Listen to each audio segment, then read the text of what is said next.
This is the BiggerPockets Podcast, show 783. I will say the purpose, or maybe the goal of this conversation is to kind of walk through the home buying process, whether you're trying to invest, whether you're just trying to buy your primary residence, whether you're buying even a vacation home or something.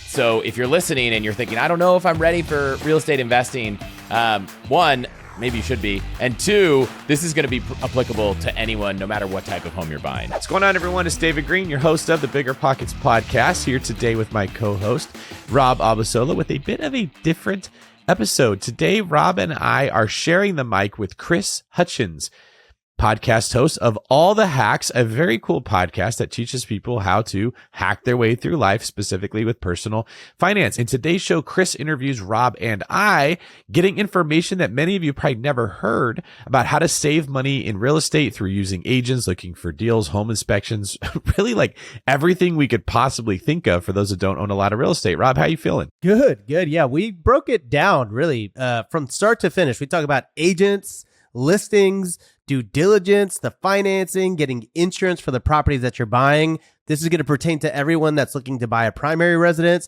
This is going to pertain to everyone looking to buy investment properties. We really do cover everything. And honestly, for how much I've heard you speak on the podcast, David, you still amaze me, my friend. You gave one of the coolest tips about disclosures.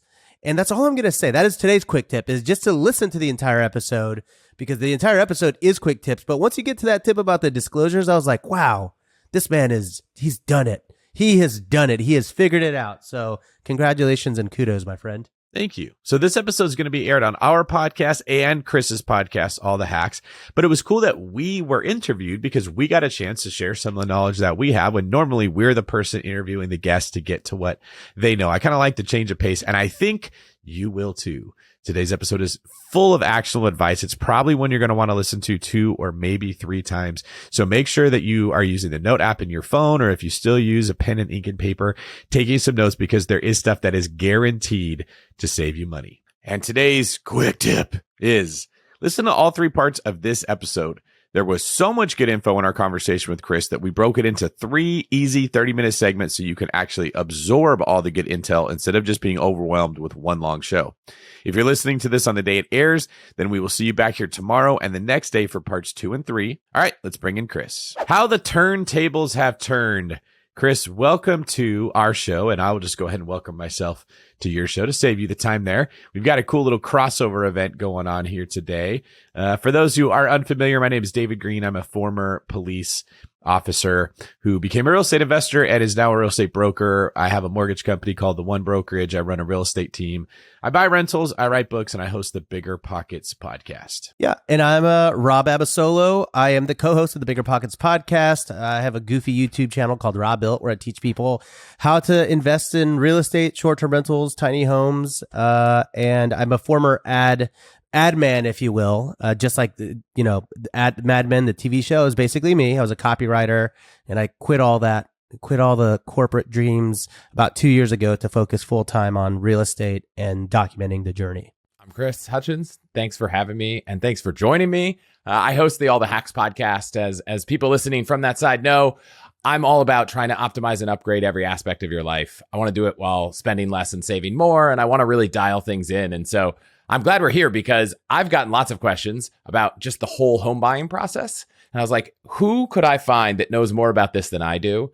And so I thought, let's do this conversation. You guys are the pros. I've listened to your show, I don't know, countless times. And I thought this could be really fun for everyone on both sides to go through front to back.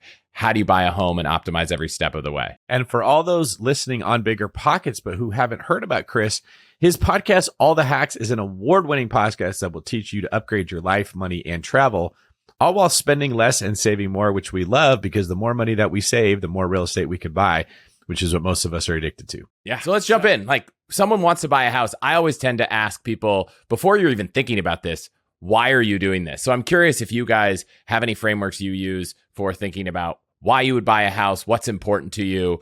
It doesn't even make sense before we jump into optimizing the entire process. Well, I mean, there's a lot of reasons to get into real estate. I don't think that there's any one particular reason. Some people get into real estate accidentally, where they buy a house and they live in that house. And then one day they decide to buy another house and move into that house. And then they have to decide, should they sell or should they buy, or should they sell or keep the home? And then they become a landlord and then decide, oh, hey, the cash flow from this is great. And then they buy more houses. Some people buy a house and then house hack and rent out rooms in their home to subsidize their mortgage. And then there are also the other side of it where people work 9-to-5 jobs and maybe they're not making enough money at that 9-to-5 job and they want to create supplemental income. So they get into real estate to help create monthly cash flow.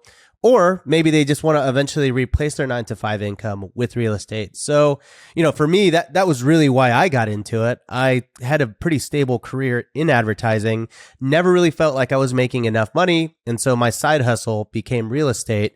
And I just started buying more properties as a way to make more money to supplement what I didn't feel like I was making at my career. What about you, David? What do you think? There's a lot of practical reasons why you want to invest in real estate. Even the casual observer sees home prices getting higher and higher and higher. You watch the HGTV shows that show how people can make money in real estate. It's kind of understood that it works, but not everyone knows the brass tacks of why you can make money with real estate. A lot of it are tax advantages. The tax code it's very forgiving for real estate investors, and the money that you make from real estate, you usually pay much less taxes on than if you made that same money at a job, because there's a little bit of risk that's going to be involved in it. It's easy to leverage, meaning I can buy a $500,000 house and put maybe 5% down on the loan. So I've only put $25,000 of my money. But when that $500,000 house appreciates by 10%, goes up to $550,000, my $25,000 just made me $50,000 of equity. So it's like I've doubled my money relatively quickly, where it's harder to invest in other assets where you can borrow money quite as easily. And then there's lots of ways that real estate makes you money. You could buy it for less than market value. You can't really do that with a stock. You can't go get a deal on Tesla stock or Apple stock and find some way to get it cheaper. You can add value to the property. You can make it bigger. You can make it nicer. You can fix it out. You can change its use so that it can be rented to people. That creates actual equity, which you can't do with a stock. There's nothing I can do if I buy Tesla stock to make that company worth more. And then, like Rob mentioned, it actually generates revenue. You can rent out spaces in that home. And when you do that correctly, you earn more money every month than what it costs to own the real estate. And that difference is what we refer to as cash flow, and that can replace active income. Yeah. For anyone listening from All the Hacks that hasn't really got into real estate investing, you guys have done a great job. I'm going to throw out an episode that is about getting started with just $10,000. I think it was episode 730 because I tried to take some notes ahead of time, but that was excellent. I will say, the purpose, or maybe the goal of this conversation is to kind of walk through the home buying process, whether you're trying to invest, whether you're just trying to buy your primary residence, whether you're buying even a vacation home or something. So if you're listening and you're thinking, I don't know if I'm ready for real estate investing, one, maybe you should be. And two, this is going to be applicable to anyone, no matter what type of home you're buying. Hopefully is what we can get to. So I know that's a little bit of the why. For me, I've never actually dabbled too hard in real estate investing outside of index fund REITs. But I've gone through the home buying process as a primary residence, and I actually own a fractional vacation home. So I own 1/8 of a home through a program called Picasso, where we bought 1/8 of a home up in Napa. And, it's kind of interesting because you can kind of invest. It's kind of a lot better, in my opinion, than a timeshare or anything like that. So that's been great. So that's my experience.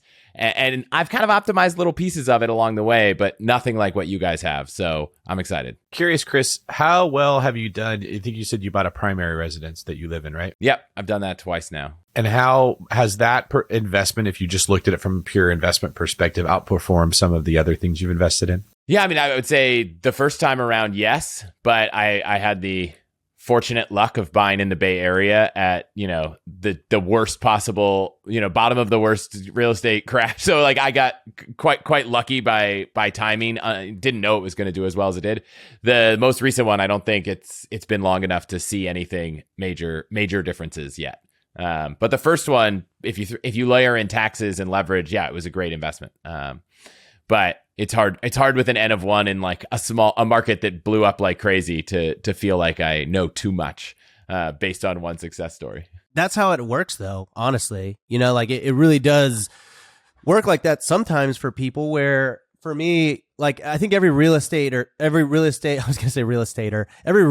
investor, they all have this big lofty dream of becoming a millionaire. And it's super achievable because you can buy 5 properties that appreciate over the course of 5-10 years, and you could just have $1 million in equity. And it wasn't necessarily because you were a genius or because you were the most, kind of had the most, I don't know, I already said it, genius strategy, right? But it happens because you just did it and you kept doing it and you keep doing it consistently. And that's really the secret sauce. So yeah, maybe it was by luck that you bought that house in the property, or in that market. But what a lot of people end up doing is when that happens, they get a taste for it and then they keep just buying and buying and buying and buying. And I think if you do that consistently, no matter what, you'll always look like a genius 30 years from now. Yeah, I mean, we could have a much longer debate, maybe in a future date about, debating that strategy, putting it in a stock market, all these other investments. But I think whether you want to build a portfolio of 20 homes, whether you want to buy multifamily homes, commercial properties, or you just want to buy a primary residence, at the end of the day, you got to find the home, you got to buy the home, you got to decide if it's a good deal, you got to close on it, you got to fund the purchase unless you want to buy it with cash, which I'm guessing most people don't. So maybe let's jump into that process and kick off with just someone who's like, I'm not really sure what I'm doing. You've been an agent. Let's talk a little bit about that process of partnering with someone to help you go through this process instead of just trying to wing it on your own, and when that makes sense or maybe when it doesn't. Yeah. And if you're going to buy a property, you don't know much about it, you definitely want to use a real estate agent in the beginning. And when you're buying, here's something people don't realize. You don't have to pay your agent. If you're buying a house off of the MLS, this would be any property you see off Zillow or Redfin, something like that. The seller has already predetermined a certain amount of money they are going to pay the buyer's agent for bringing you to the property. So you have a lot of questions. There's paperwork you're not going to understand. You don't know what the process is. It's intimidating. You find a real estate agent, and I'll add, they're not all the same. There's good agents and bad agents. There's good lawyers and bad lawyers, good doctors and bad ones. You really want to find somebody who's good at what they do. They can take a lot of the fear that you have right out of it. I mean, it's amazing when you take this scary process and there's a person that like me that does this so often, it's boring to me. Like, oh, another one of these. I've walked this path so many times. It's definitely not scary.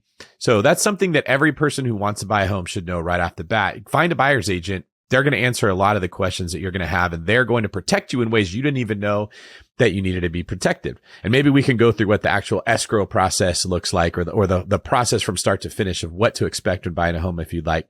If you're a little bit more experienced, you bought homes before, one thing that people will look at, especially in a competitive market like ours, Chris, we just realized that we're neighbors. We live pretty close to each other, probably like an hour and some change away, is you can go directly to the listing agent and you can say, hey, I will let you represent me on this deal, but I'm going to need some kind of an advantage. I need you to get my offer accepted over the other people, or I'd like a little bit of a discount on the price if you're going to represent me here.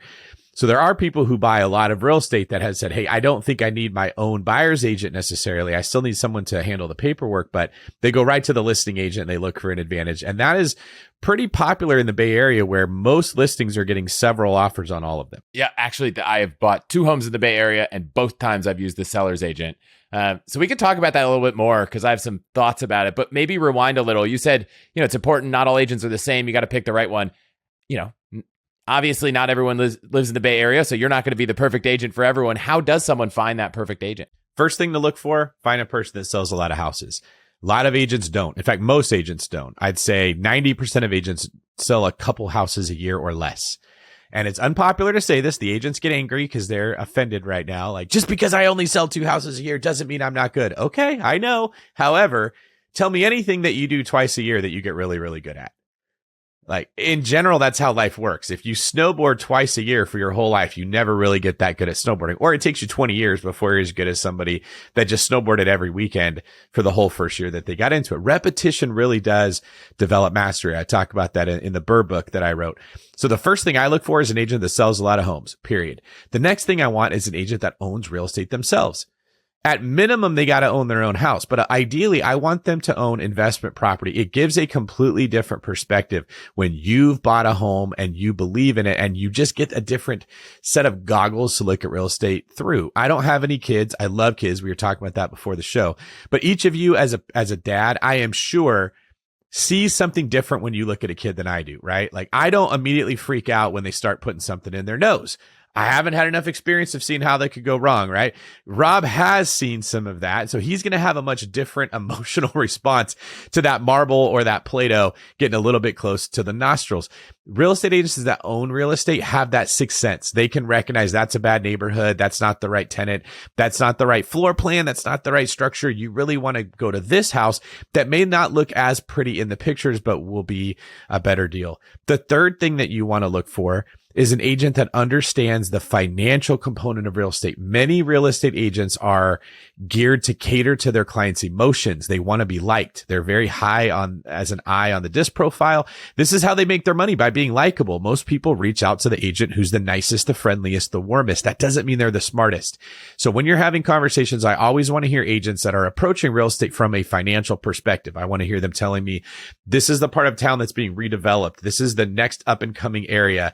This is where all the money is going into. This is a property that would function as a rental if you moved out. Even if that's not necessarily what you're looking for, you just want to buy a home. If your agent sees things that way, it is very good to hedge your bets in the future, because you never know when you have more kids, need more bedrooms, get a new job, want to move for some reason. You don't want to be locked into a situation where it's hard to sell that home or it can't be used as a rental property if you want to leave it. David, let me ask you something. Does the requirement of having an agent that owns real estate, is that as important if you're just buying a primary residence? Like, do you weight that a lot heavier for people that are looking to buy investment properties? No, it's the same for a primary residence. Let me tell you why. The first house I ever bought, my agent did not own any real estate. And I bought this house in the very end of 2009. Great time to buy real estate, like you were saying, Chris. My agent did not tell me that the property taxes in that area had special assessments assigned to them and were much higher than the normal property taxes. In fact, they ended up being about $250 a month higher. So I was expecting $300. They were $550. Now, I was buying this as a rental property, but even if I had buying it to live in, and you got to remember, at the time, the total mortgage was like $1,300. So bumping it from $1,300 to $1,550 was a pretty significant chunk. It's like a 20% increase almost in my overall payment, because they overlooked that property taxes were higher.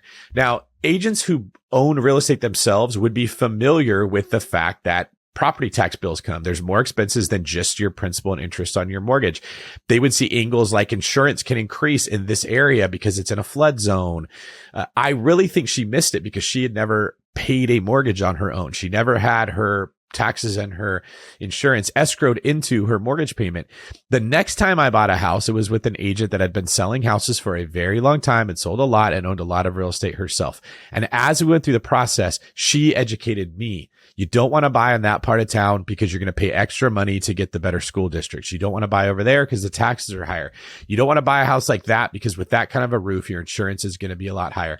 I learned so much about investing in real estate just from the person that was getting paid to help me. It was like free advice and free knowledge. And it really gave me a different perspective of what to look for and what to avoid. I love it. Okay. So I just sent a link to you, and there's this guy in Northern California. Maybe you know him, Stanley Lowe, #1 agent in Northern California for 10 years.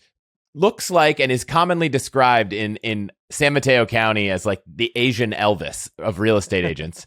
And so when you first said, look for someone who sells a lot of houses, I was looking at, I know this guy. I get the flyers in the mail. Like, he sells all the houses, high volume, high throughput, not just low income property, all kinds of price ranges. Does that mean that if I were looking for a real estate agent, would he be the right guy? Should I consider him, even though it might not feel like someone's personality is, maybe that's not the personality I would want as my real estate agent, but do the numbers speak more than a personality? How do you think about that? And if anyone's curious, greenbanker.com is this real estate agent's website. I mean, he's got it down. I will say that. I mean, the marketing, the cowhide blazer and the big circular glasses. I mean, I'm in personally. That's funny. That's because I'd be running the other way the minute I saw this. I'm in. So he does sell a lot of homes, I'm sure. And so he probably does have some experience. My gut would tell me, as someone who has worked with a lot of clients and knows a lot of realtors, this is probably not someone who's actually going to be representing you. He's going to have staff that are going to be handling a lot of it. You're not going to be talking to Stanley. And he's going to likely make up for a lack of negotiation ability and focus on saving you money or making you money if it's a listing. with his personality. So he's a great marketer, and the top producing agents are always the best marketers. This is a problem in our industry. The best agents don't make the most money. The ones that are best at getting the phone to ring make the most money, but that doesn't mean that they're the best when it comes to representing you. So you want someone that sold a lot of houses, but maybe you don't necessarily want the person who markets themselves as the person who sold the most houses. Yes. And so it's not kind of that sweet spot of maybe like the 60th to 90th percentile, but not the very top. There's a lot of things people fall for. I sell the most houses in this neighborhood. Realtors will use that as a way of saying, I'm the best. Don't fall for that. It makes sense to our perspective when we're listing the home. Oh, you sell all the houses in the neighborhood. You know how to get me top dollar. You just don't realize until you think about it, the buyers don't care. The buyers don't care who's selling that house. They are never going to look at who the listing agent is when they're writing their offer. They just care about the house. The buyer's agent needs to know the neighborhood. The buyer's agent needs to know the amenities. When you're looking to buy somewhere, you want an agent that knows the area very well. When you're looking to sell, it will never matter how many homes in the area that agent sold. In fact, the only reason they sell a lot of homes in the same area is they put their sign in all the yards, and then they go, we call it farming, knocking on all the doors and meeting all the people, getting their name out there. They're just able to utilize a listing to build leverage to get more, but there's no competitive advantage when it comes to representing a seller if you've sold other homes in the area. I wanted to add one thing to that. Well, it sounds like if they're putting signs in everyone's yards, sounds like they're good marketers, which goes back to what you were saying.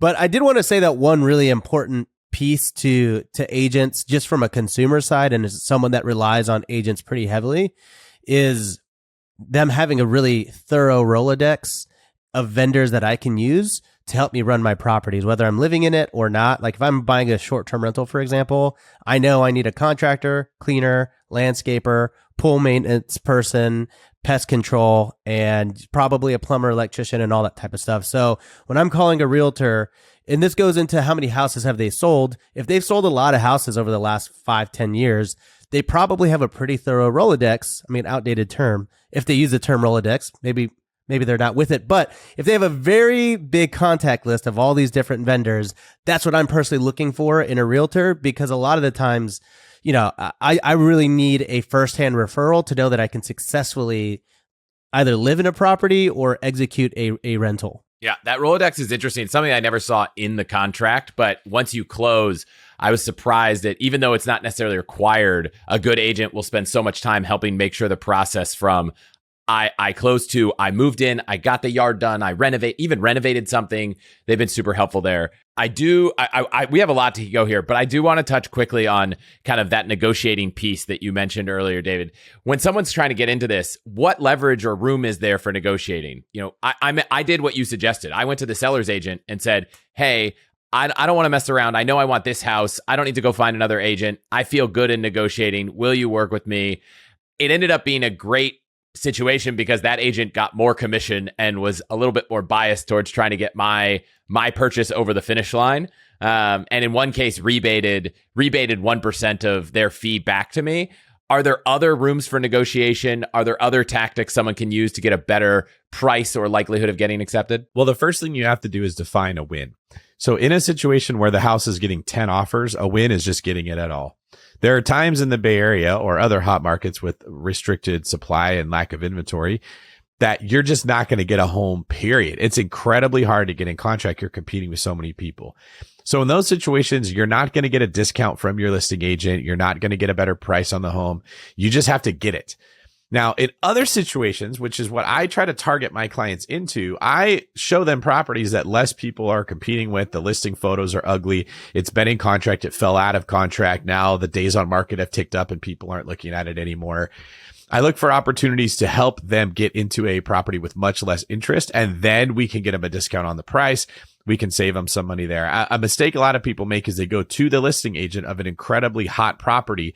They ask for a discount from the listing agent and they go, no, there's like 12 other people that want to buy this house. I can get my client $100,000 more going with a different offer. I'm not going to discount commission just to help you get it. So that's a big piece, is knowing when you have leverage and when you don't. And I want to talk about making that offer now, right? Like, let's say someone's gone through this process. They pick their agent. They've figured out what they're doing, and they find a house and they're trying to decide, is this a good house? So let's start with that before we get to the offer. It's like you have a place in mind. You're looking at this listing. Maybe you do, maybe you don't have an agent yet, but what are the things that are really important for someone to be paying attention to when they're looking at a listing, either online or in person? If you're also curious about the things smart buyers look for in a listing, keep listening. The next part of this conversation will drop tomorrow. So make sure you're subscribed into the BiggerPockets Real Estate Podcast and go check out all the hacks wherever you get your podcasts.